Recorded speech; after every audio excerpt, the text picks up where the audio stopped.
Maharashtra today 24 news सत्य परिस्थितीचा सविस्तर आढावा। बेकायदेशीर ऑनलाईन विक्री विरोधात देशव्यापी मेडिकल बंद आंदोलन। ई फार्मसीमुळे आरोग्य विषयक धोक्यात वाढ। बेकायदेशीर ऑनलाईन औषध विक्री, ई फार्मसीमुळे वाढणारे आरोग्य विषयक धोके तसेच औषध व्यवसायातील अनियंत्रित धोरणांविरोधात अखिल भारतीय औषध विक्रेते संघटनेने बुधवार 20 मे रोजी देशव्यापी मेडिकल बंदची हाक दिली आहे। या आंदोलनाला महाराष्ट्रासह अकोला जिल्ह्यातील औषध विक्रेत्यांनीही जोरदार पाठिंबा दर्शवला असून शहरातील बहुतांश मेडिकल दुकाने बंद होती।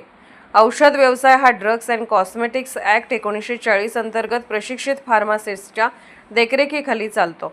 मात्र केंद्र शासनाच्या काही अधिसूचनांनंतर ऑनलाईन औषध विक्री आणि होम डिलिव्हरीला मोठ्या प्रमाणावर चालना मिळाल्याने औषधांची गुणवत्ता, साठवणूक, तापमान नियंत्रण, वाहतूक व्यवस्था आणि रुग्ण फार्मासिस्ट संवादाबाबत गंभीर प्रश्न निर्माण झाले आहेत। AMR औषधाच्या अनियंत्रित वापराची भीती, विशेषतः अँटी मायक्रोबायल रेसिस्टन्स AMR वर्गातील औषधांचा अनियंत्रित वापर वाढण्याची भीती व्यक्त करण्यात येत आहे।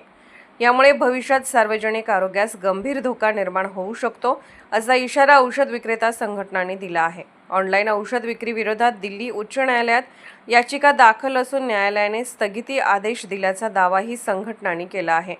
हे आंदोलन रुग्ण सुरक्षेसाठी केंद्र शासनाने वारंवार निवेदने, पाठपुरावा आणि चर्चेनंतरही अपेक्षित दखल घेतली गेली नसल्याने आंदोलनाचा मार्ग स्वीकारावा लागल्याचे संघटनेच्या पदाधिकाऱ्यांनी स्पष्ट केले।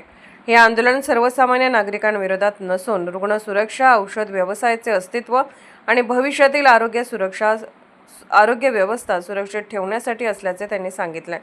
अत्यावश्यक औषधांचा तुटवडा भासल्यास संघटनेचे पदाधिकारी समन्वय साधून गरजू रुग्णांना औषधे उपलब्ध करून देणार असल्याची माहिती धर्मेंद्र थोरात, मंगेश घुगुल, शीतल जैन, चंद्रकांत शर्मा आणि सुभाष घोगरे यांनी दिले। महाराष्ट्र टुडे मराठी न्यूजसाठी जिल्हा प्रतिनिधी सागर दनोरीकरसह गंगाधर सावळे, अकोला।